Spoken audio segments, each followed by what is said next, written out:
Bonjour. Le 15 novembre 2020 à 17h47, je vous ai mis un post 2024, la première menace des flèches. Je me suis dit qu'en faisant cette petite vidéo audio, je pouvais plus simplement expliquer sans trop rentrer dans les détails parce que c'est pas évident. Mais pour ceux qui suivent la page, les chroniques d'une expérience de mort imminente, j'ai déjà utilisé ce mot flèche qui est relativement représentative par rapport à ce type de menace.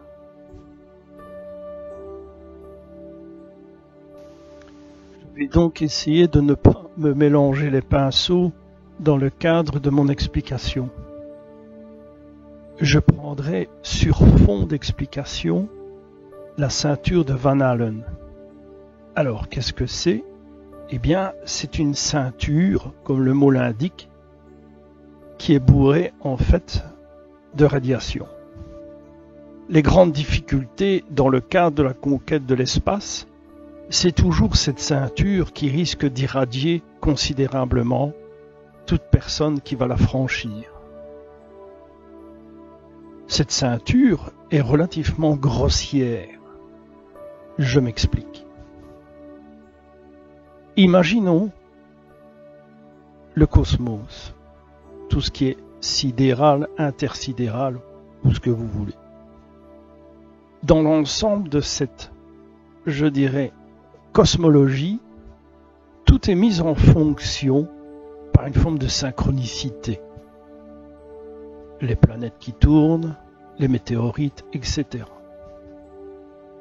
À la base, pour les formations terrestres, c'est-à-dire d'une planète, d'un astre ou d'une météorite, ce sont un ensemble de poussières qui se sont tout doucement mis ensemble et ont pris forme au niveau de la matière. Évidemment, je ne vais pas rentrer dans les énergies extérieures, la matière noire et ainsi de suite, qui sont plus un système de propulsion à la créativité d'une matière visible et palpable. Ces micro-matières sont en fait remplies aussi de diverses radiations inconnues.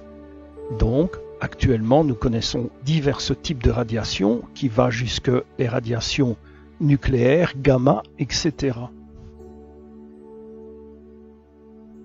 Au travers de multiples explosions qui se créent ou de déformations à cause d'une création, par exemple d'un trou noir et d'autres choses qu'on découvrira dans plusieurs années. Quand le trou noir se fait, il déforme, je dirais, ce rideau cosmologique. Il s'en produit évidemment divers déplacements, je dirais, de planètes, d'étoiles, etc. Il y a donc un chamboulement. Les flèches sont considérées donc par des particules de matière radioactive qui auraient pu composer une planète ou une matière de météorite, mais ne se sont pas formées.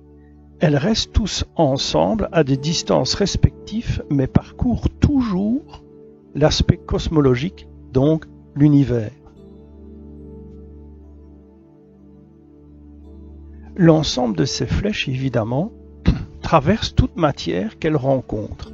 Un peu comme vous avez déjà vu parfois dans certains films où des petites météorites viennent percer le scaphandre de notre héros du film ou encore de la navette spatiale, etc. Il y a déjà quand même ce genre de phénomène existentiel et encore et certainement avec ce que nous laissons comme déchets, bien sûr, dans l'espace. Ces flèches, donc, sont pourvues de diverses radiations qui ne sont pas encore connues. Est-ce qu'elles vont contribuer dans un premier temps, en général, à la création d'une forme de léger Big Bang, de petit Big Bang qui développe, je dirais, une certaine vie ou encore une certaine énergie motrice pour créer la vie? C'est encore à découvrir. Mais ces flèches, donc, parcourent l'univers, le cosmos, sans donc, je dirais, se rassembler et créer une matière. récemment, au niveau de la science, il y a des interrogations sur différentes anomalies cosmologiques qui nous permettent d'entrevoir de nouvelles visions sur l'univers et le cosmos. Les flèches en font partie. Actuellement, certaines flèches se dirigent vers notre planète. Il faut savoir que nous avons déjà eu ce genre, je dirais éventuellement de menaces, mais à cette époque, et encore, nous n'étions pas encore tout à fait sur nos deux jambes, si je peux dire, nous avions une couche, comme vous le savez, la couche protectrice de notre planète, qui était déjà à l'aube de sa naissance et pouvait largement protéger. Maintenant, ce n'est plus le cas parce que il y a non seulement le réchauffement climatique et tous des effets, je dirais, secondaires, des dommages collatéraux qui fragilisent évidemment notre environnement. Ces flèches donc, c'est un nom que j'ai donné évidemment pour avoir une plus grande vision de la trajectoire qu'elles donnent. Ce qui est intéressant à chercher sur ces flèches, est-ce qu'elles s'arrêtent net avec un impact terrestre ou est-ce qu'elles traversent au niveau de leur, je dirais, miniaturisation, donc vraiment fine, est-ce qu'elles sont capables de traverser une matière plus concrète? Là, le danger est beaucoup plus fort, beaucoup plus intéressant aussi à étudier. Alors voilà, ça c'est un peu l'explication que je vous donne pour le moment. Je vais revenir là-dessus. Alors, pour ceux qui viennent de rejoindre la page, encore et toujours, ce n'est pas une page comme les autres pages qui traitent uniquement des expériences de mort imminente. Non, on traite là d'un lien qui s'accorde avec les expériences de mort imminente sur différents points, dont des événements actuels qui ont été mentionnés et postés ultérieurement, 1 an, 2 ans, 3 ans, 5 ans, tout ce que vous voulez, ou des informations qui sont toujours vérifiables du temps de votre vivant. On va dire ça comme ça. C'est-à-dire, quand j'ai parlé des doubles hélices, eh bien, là, on trouve qu'il y a une double serrure au niveau, donc, du Covid. Moi, j'utilise mes propres mots, comme ça, mais quand on regarde les informations au niveau des quantités, des dates et tout ça, eh bien, ça correspond. Idem, par exemple, pour l'huile de foie de morue et compagnie, mais il y a encore beaucoup de choses à dire sur des événements qui viendront plus tard et qui s'avèrent évidemment intéressants à découvrir après à travers les médias. Voilà.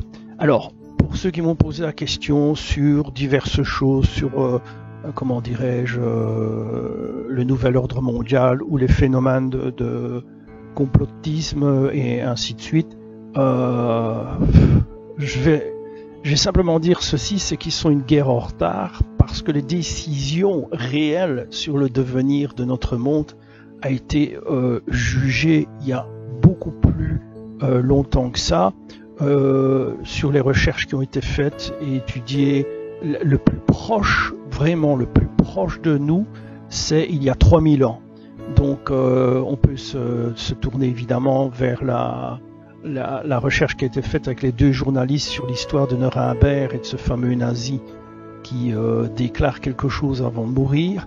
Et dans les recherches, on se rend compte qu'il y a bien longtemps que certaines décisions préparatoires au devenir des races a été largement jugées et étudiées. Mais évidemment, nous ne sommes qu'à une époque où il est important, et je le souligne, de parler de manipulation, de mensonges, de ci, de là, sans oublier le terme protection, parce que souvent on confond le terme manipulation et protection, je le dirai encore et toujours. Voilà, alors il ne me reste plus qu'à vous remercier tous de m'avoir un peu écouté. Il y aura des conférences, je prépare ça du mieux que je peux parce qu'il y a beaucoup de choses que je dois mettre en place pour après ce fameux virus. À bientôt et encore merci de m'avoir écouté.